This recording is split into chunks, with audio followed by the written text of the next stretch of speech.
دروغایی که فروشنده ها بهتون میگن. این لپتاپ کورای 7 خیلی قویه. شما اسم پردازنده رو نباید نگاه کنید، نسل و مدلش رو باید چک کنید. احتمالاً پردازندش قدیمی. این گوشی ساخت ویتنام، فوق‌العاده است. این گوشی نمیدونم ZDE فلانه.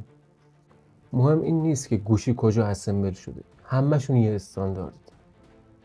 باید گوشیتو فلش کنیم تا درست بشه.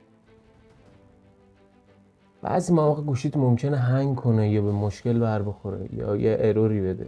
همیشه راه حلش فلش کردن گوشیت نیست.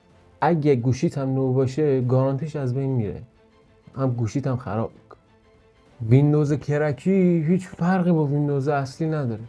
ویندوز کرکی همین که آپدیت امنیتی درستی نمیگیرن هم ممکنه کلی مشکل داشته باشه.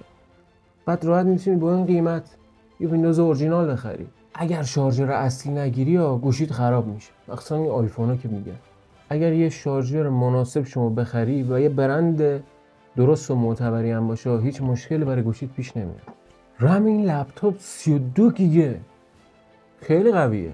بعضی از این فروشنده ها میان یه رم نسل قدیمی تر رو ضعیفتر رو عنوان نسل جدیدتر DDR4 و 5 میفروشن. ممکنه DDR3 باشه. شما دیگه چه دروغایی شنیدید؟